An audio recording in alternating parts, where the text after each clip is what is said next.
संपत्ति सब कुछ अपने संतान पर न्यौछावर कर देते हो, उसकी सारी गलतियों को क्षमा कर देते हो, उसके समस्त अपराधों को क्षमा कर देते हो, उसके जितने भी अवगुण हैं आप उसको क्षमा कर देते हो। जिस अवगुण से वो आपके कुल की परंपरा का सर्वनाश कर रहा है, उस अवगुण को भी आप क्षमा कर देते हो। आप तो धृतराष्ट्र और गांधारी से मिलके गए हो। हमारे गुरुदेव कहा करते थे कि धृतराष्ट्र तो जन्म से उसकी आंखें नहीं थी, लेकिन उसकी पत्नी दुर्योधन की मां कौन है? दुर्योधन की मां धृतराष्ट्र की पत्नी कौन है? बताओ। गांधारी। हाँ, गांधारी। गांधारी अंधी नहीं थी, जानते कि नहीं? उसने अपने आंखों पे पट्टी बांध लिया था। ये क्या था? ये सनातन का सबसे बड़ा विरोध था। पट्टी क्यों बांधा था? आपको जानते हो क्यों बांधा था? आप लोगों ने देखा होगा ना महाभारत। बड़ा सुंदर सिद्धांत है।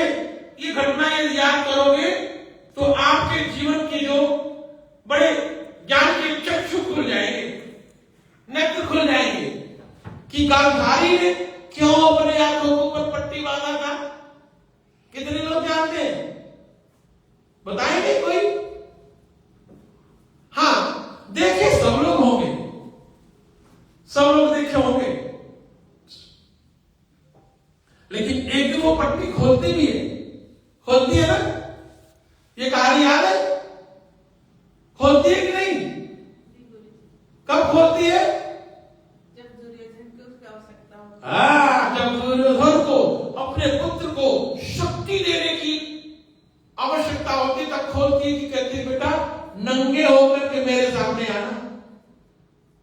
अब देखिए ये कहानी को थोड़ा समझ लीजिए आप। कहानी तो बड़ी रहस्यमयी है, लेकिन मैं बड़े शॉर्ट में बताऊंगा। गांधारी को भगवान ने ज्ञान दिया था, गांधारी को भगवान ने आंखें दी थी, लेकिन वो अपने मोह में आकर के प्रेम, अंधा वाला प्रेम कि धृतराष्ट्र अंधा है तो मैं भी अंधी होंगी, उसने जानबूझ करके कहा कि मैं आपकी पत्नी हूं, मैं आपसे प्रेम करती हूं, आप अंधे हैं तो मैं भी अपने आंखों पे पट्टी बांध देती हूं। गुरुदेव कहते थे ये उसकी बुद्धि का सबसे गिरा हुआ डिसीजन था जो महाभारत की लड़ाई करवाया। महाभारत की लड़ाई का सबसे बड़ा कारण यही एक छोटा सा डिसीजन गांधारी का था, जब उसने आंखें रहते हुए भी अपने आंखों पे पट्टी बांध ली थी। यदि गांधारी देखती तो शायद उसका बेटा दुर्योधन आज ऐसा नहीं होता। यदि गांधारी देखती, जो भगवान ने उसको स्वाभाविक सुंदर आंखें दी थी, तो आज शायद महाभारत का जो युद्ध हुआ वो इतना बड़ा युद्ध नहीं होता। आप जरा देखिए, एक मां के गलती के कारण, एक स्त्री के मोह के कारण, छोटे से मोह के कारण इतना बड़ा अभिशाप प्राप्त हुआ पांडवों को। अरे प्रेम तो ये भी हो सकता था, कह देती सात्विक पॉजिटिव में कि आपकी आंखें नहीं है, मैं हमेशा आपकी आंखें बंद करके आपके साथ पल पल में रहूंगी। आपकी आंखें नहीं है, लेकिन मेरी आंखें आपको देख करके हर एक चीज का एहसास कराएगी।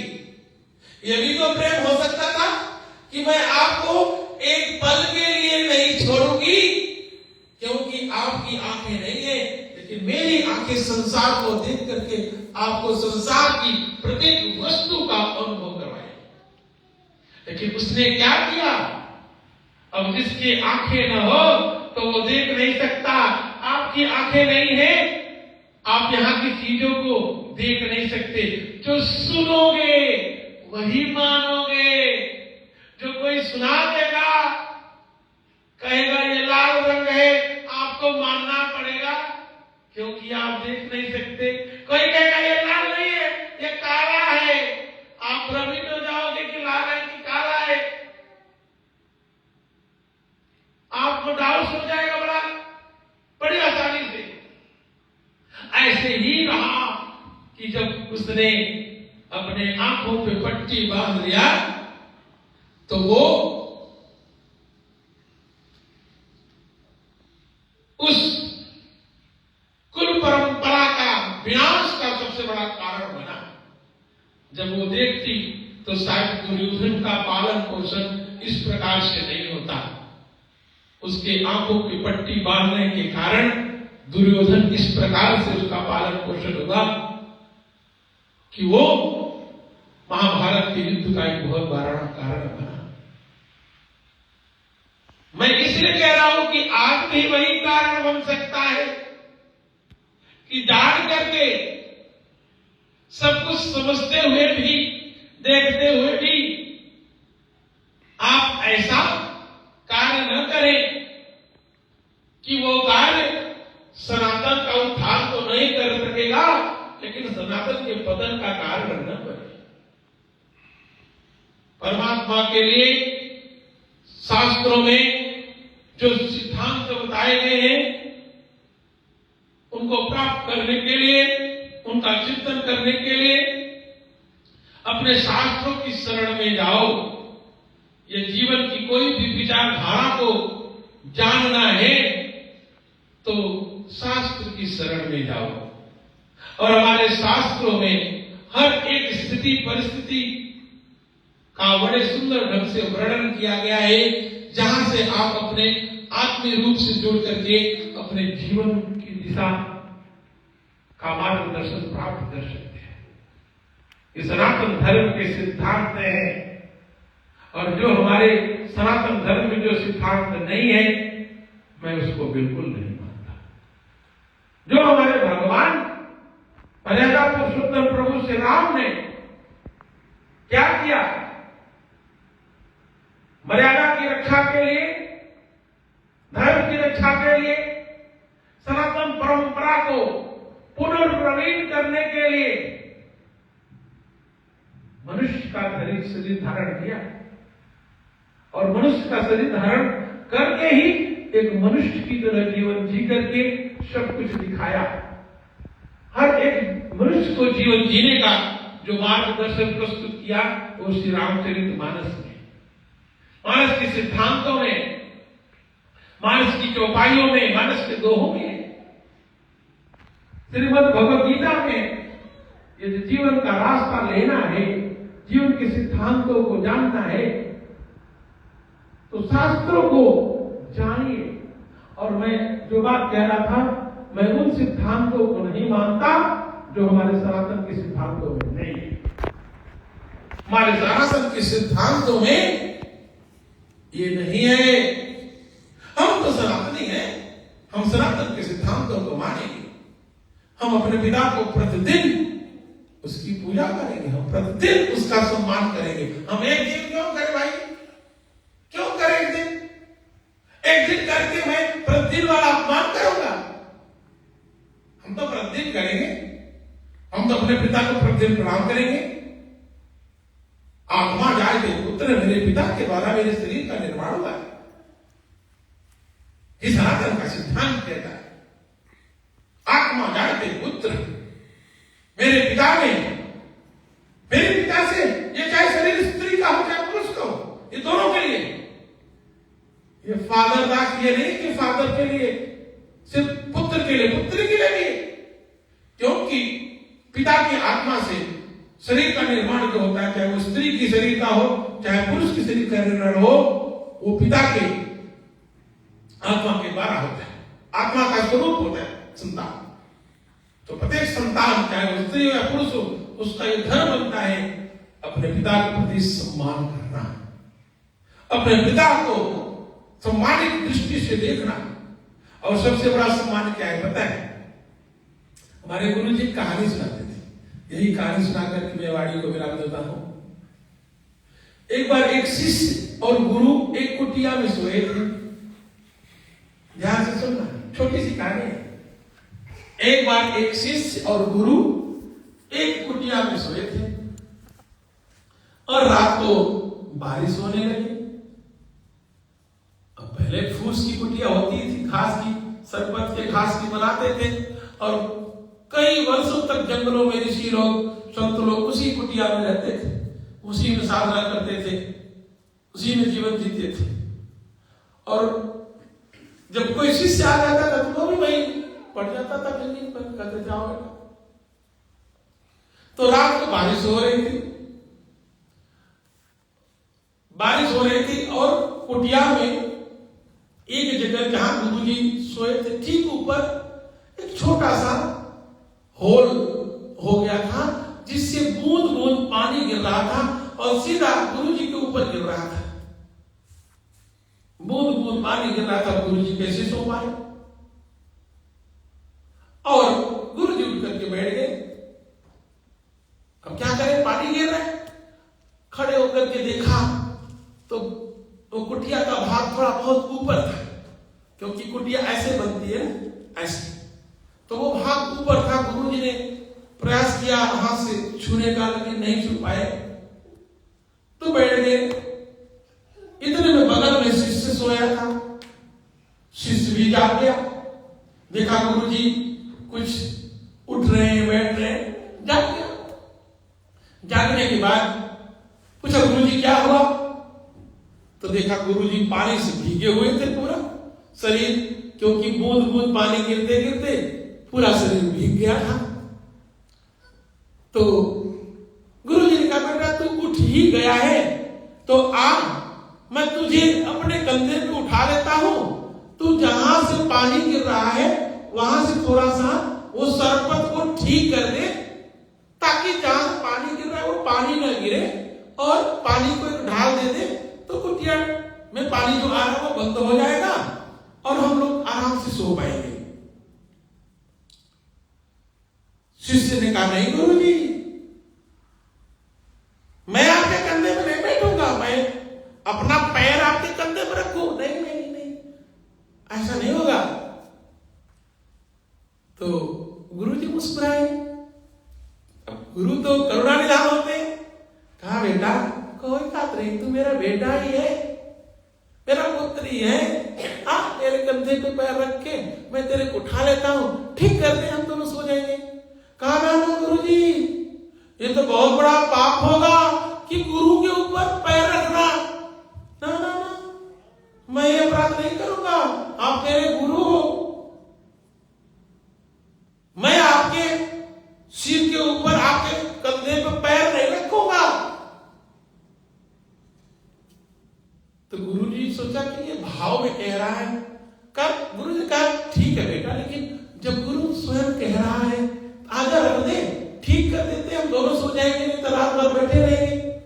अभी आधी रात का समय है और थोड़ा सा कहीं कुछ गड़बड़ है तो हाथ से ऐसे पत्ते शरबत कर देना, ठीक हो जाएगा, तो पानी को ढाल मिल जाएगा, तो पानी नहीं आएगा। शिष्य ने फिर मना कर दिया, नहीं गुरु जी मैं नहीं करूंगा। अब गुरु जी थोड़े सोच रहे कि है सही में मना कर रहा है, मतलब ये नहीं करेगा। फिर गुरु जी थोड़े तगड़े होकर के टाइम में कहा कि तुम्हें मैं कह रहा हूं तुम करो इसको, चलो। कहा गुरु जी चाहे मुझे मारो, मैं नहीं चढ़ने वाला आपके ऊपर, मैं लाख पैर रखूंगा आपके सिर पे, चाहे मुझे आप मार दो, अभी जितना मर्जी मार दो, तब पर मार दो मुझे, लेकिन मैं नहीं करूंगा। तो पता है गुरु ने क्या कहा, बेटा तू मेरे जीव पर पैर रख रहा है, इससे बढ़िया कि तू मेरे कंधे पर रख करके खड़ा हो जाता तो इतना दोष नहीं लगता। जीव का पैर तुम्हें सुना है, मेरी वाणी को, जो मेरी वाणी तुम्हें पैर रखने के लिए कह रही है, वो उसको तो नहीं कर रहा है, मतलब मेरे जीव पर पैर रख रहा है। इसका अपराध तो कई गुना ज्यादा है। इससे अच्छा होता तो मेरे कंधे पर पैर रख के खड़ा हो जाता, तो ठीक कर लेता, मूर्ख कहीं का। तो आजकल ऐसे ही सिद्धांत है सनातन के, अपने भावनाओं में बह करके गुरु के बताए हुए मार्ग पर चलने के लिए आप अपना रास्ता मत बनाइए। जो रास्ता बना हुआ है उसी का वो पालन कीजिए। तो ऐसी छोटी छोटी कहानियां हमारे सदगुरुदेव बताते थे कि कई बार लोग अपने मनगढ़ंत बातें अपने मन में बना करके और वैसे ही करने लगते हैं जो सनातन के सिद्धांतों में नहीं है, सनातन की परंपराओं में नहीं है। तो मेरा आप सभी से यही विनम्र निवेदन है कि सनातन की परंपरा को जानिए। सनातन की परंपरा को जानना है तो शास्त्र को पढ़िए, शास्त्र के सिद्धांतों को पढ़िए और अर्थ का अनर्थ मत पढ़ना। कई बार अर्थ का अनर्थ भी लोग पढ़ लेते हैं, शब्दों का अर्थ का अनर्थ पढ़ लेते हैं। अभी थोड़े दिन पहले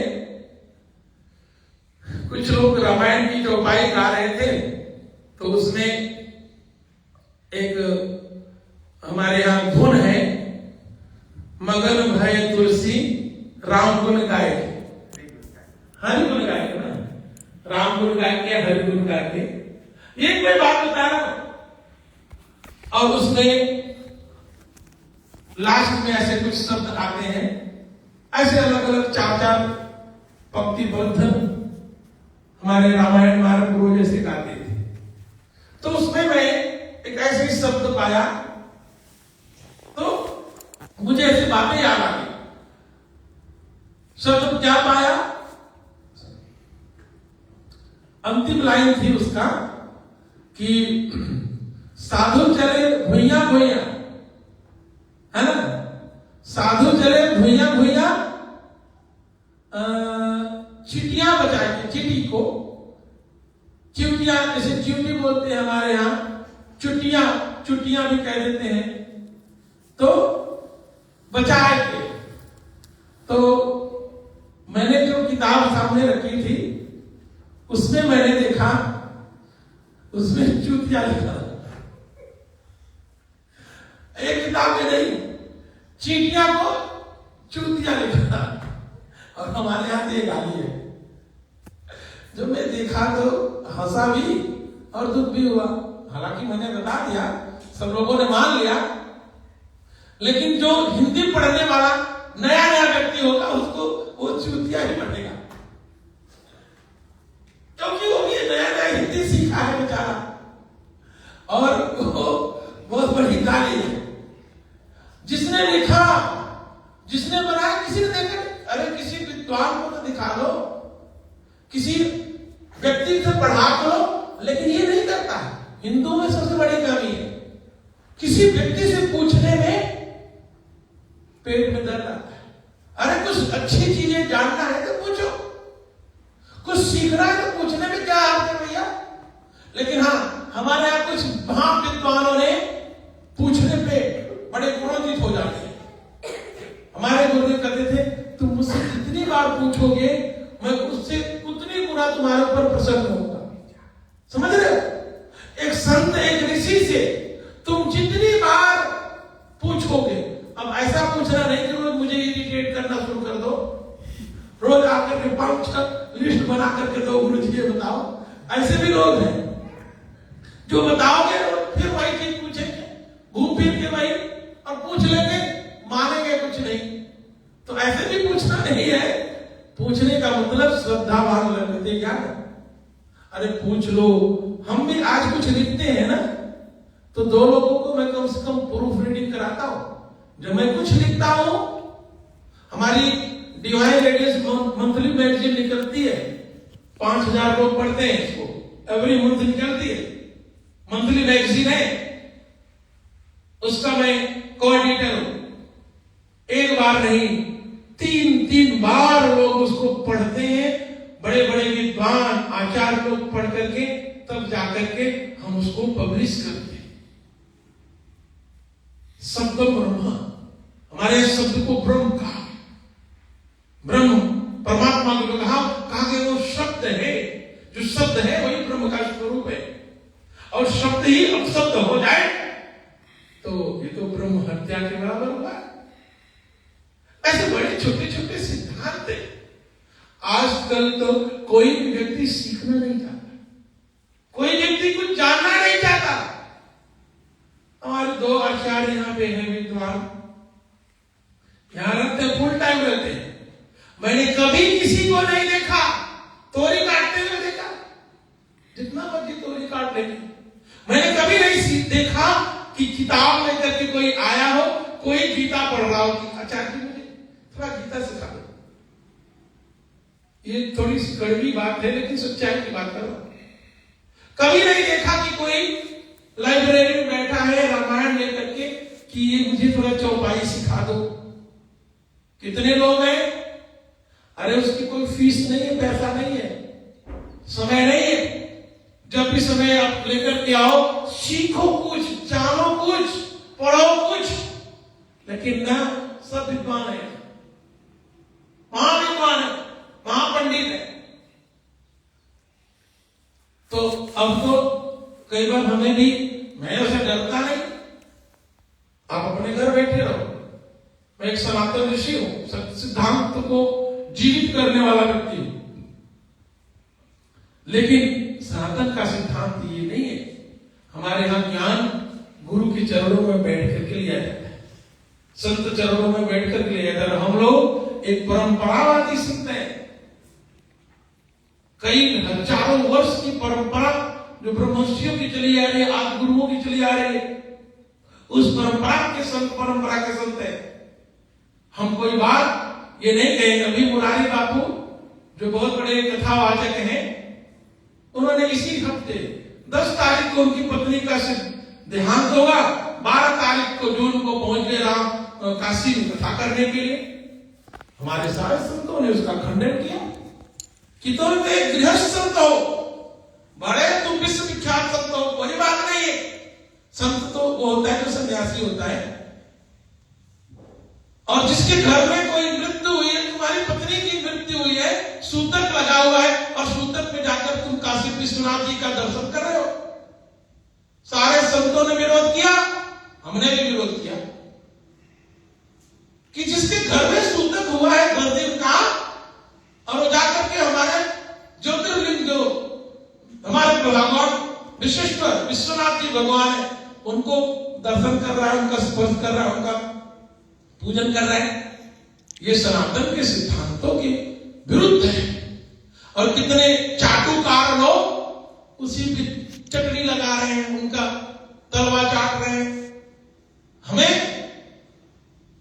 सनातन की ऐसे लोगों को से लड़ने का जो ऐसा समय आता है तो बहुत दुख होता है। सनातन के विरोधियों से हम लड़ सकते हैं, कोई प्रॉब्लम नहीं है। लेकिन सनातन के जो अपने लोग हैं, जो सनातनी हैं, लेकिन वो लोग भी जब ऐसे सनातन के विरुद्ध कोई कार्य करते हैं तो हमें उनसे लड़ना पड़ता है। वो मानने के लिए तैयार नहीं, कह रहे हैं कि भाई राम नाम का कभी भी लिया जा सकता है, तो राम नाम को घर में बैठ के लो, पत्नी मरी, कम से कम 10 दिन तो शोक मना लो। 10 दिन भी नहीं बीता, अरे पत्नी है, ब्लड से तुम्हारे से बच्चे पैदा हुए हैं, बंद करना हो तो ये थोड़ी तुम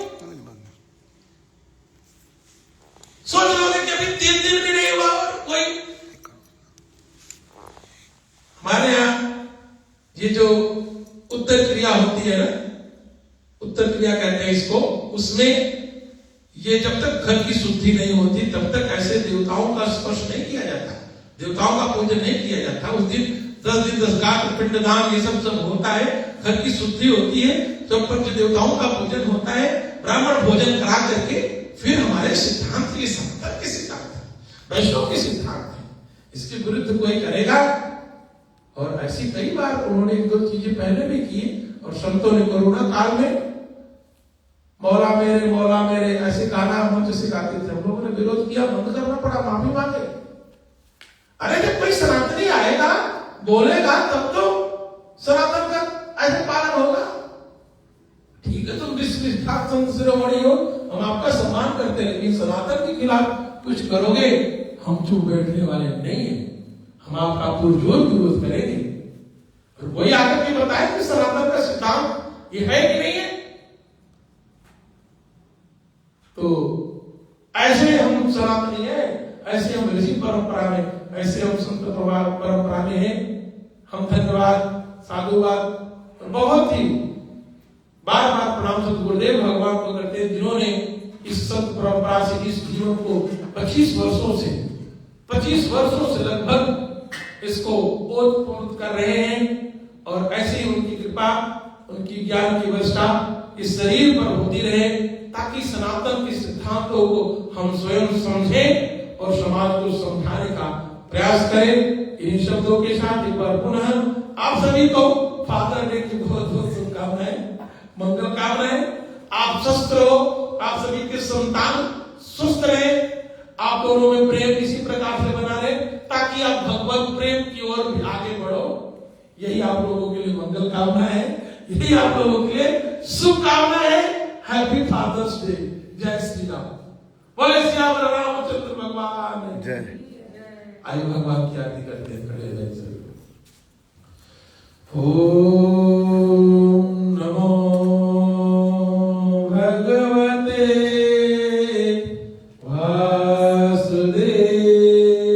वासुदेवाय। ओम नमो भगवते वासुदेवाय। ओम नमो भगवते वासुदेवाय।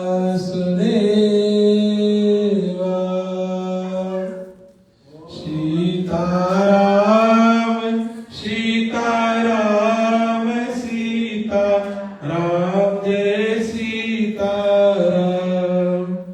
राधे श्याम राधे श्याम राधे श्याम जय राधे श्याम।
सरे तुम हो एक गोचर सबके प्राणपति स्वामी सबके प्राणपति किस विध मिलो दया में किस विध मिलो कृपा में तुमको मैं कुमति ओम जय जगदीश हरे दीन बंधु दुख हरता कातुर तुम मेरे स्वामी रक्षक आप मेरे अपने हाथ उठाओ दया कर शरण लगाओ बाहर परम तेरी ओम जय जगदीश हरे विषय विकार मिटाओ पाप रो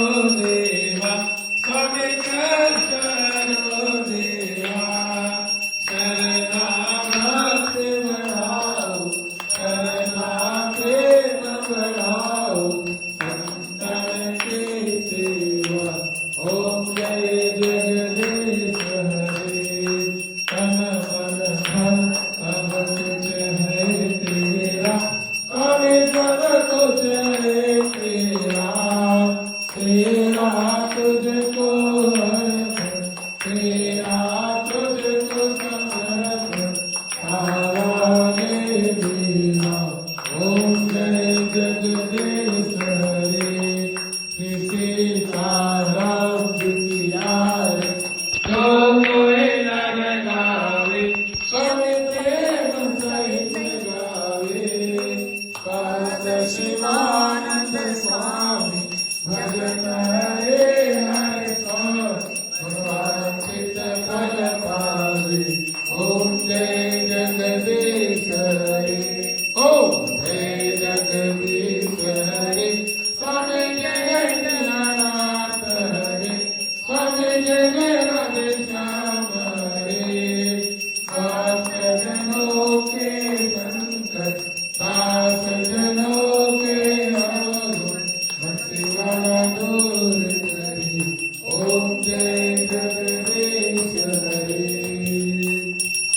कर्पूरगौरं करुणावतारं संसारसारं भुजगेन्द्रहारं सदा वसन्तं हृदयारविन्दे भुवं भवानी सहितं नमामि त्वमेव माता सखिता त्वमेव त्वमेव बन्धो सखिता त्वमेव त्वमेव वेद्या द्रविणं त्वमेव त्वमेव सर्वं मम देव देव सर्वे भवन्तु सुखिनः सर्वे सन्तु निरामयाः सर्वे भद्राणि पश्यन्तु मा कश्चित् दुःखभाग् भवेत् ॐ पूर्णमदः पूर्णमिदं पूर्णात् पूर्णमुदच्यते पूर्णस्य पूर्णमादाय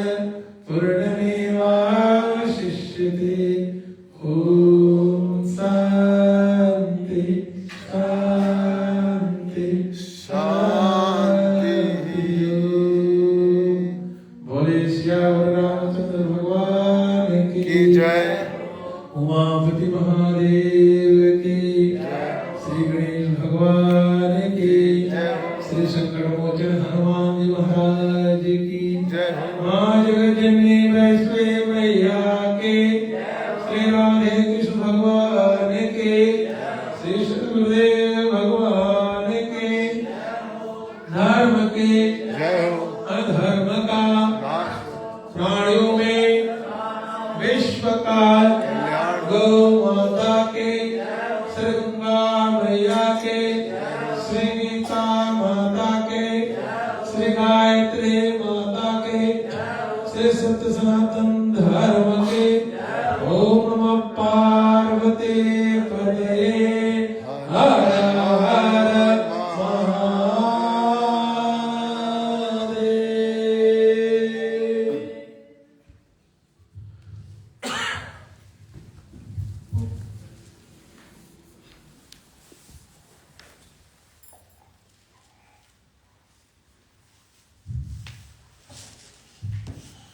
आइए हम सभी आज संपूर्ण विश्व में सभी माता पिता के लिए, सभी संतानों के लिए शुभकामना करते हुए, मंगल कामना करते हुए, सभी पिता के लिए 27 दीर्घायु की कामना करें।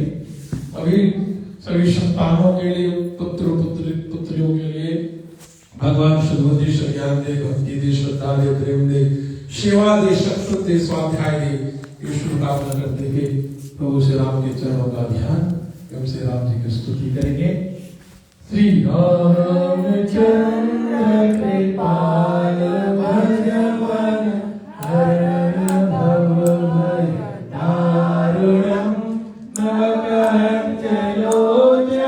धन्य मुख कंठ पद कंजारुणं कंदर्प अगणित अमित छविना नील नीरज सुंदरम पटवेकमानौ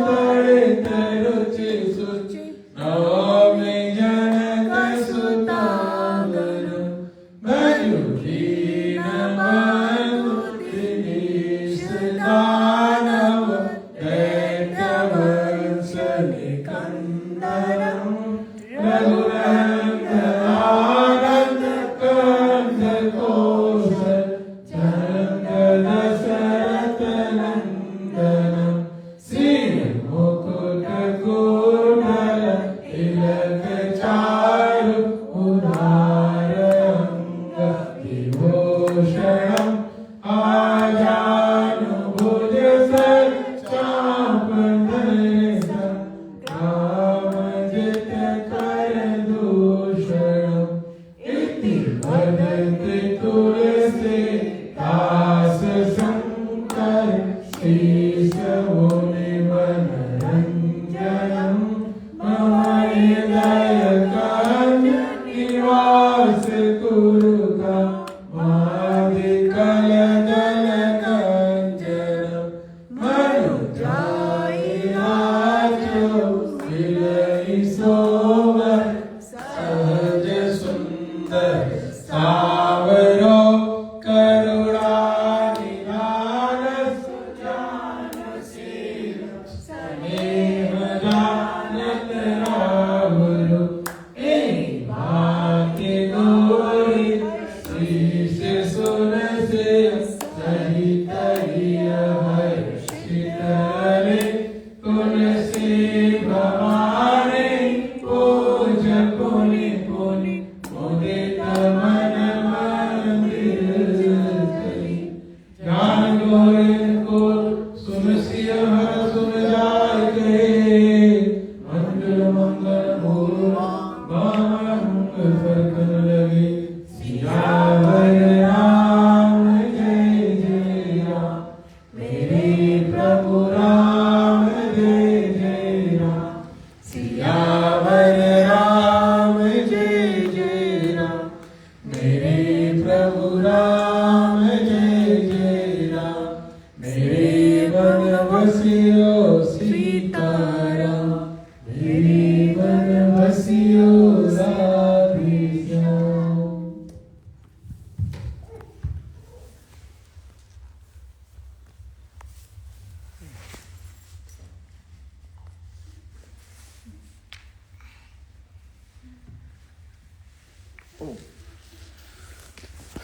ब्रह्मर्षि आश्रम नीदरलैंड में शानदार प्रवचन, बेहतरीन प्रवचन सनातन धर्म को लेके, शानदार।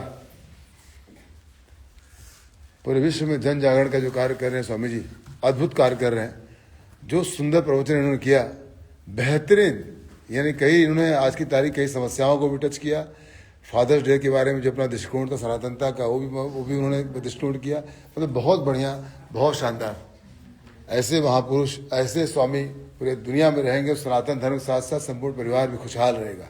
जय श्री राम। जय बजरंग। हर हर महादेव।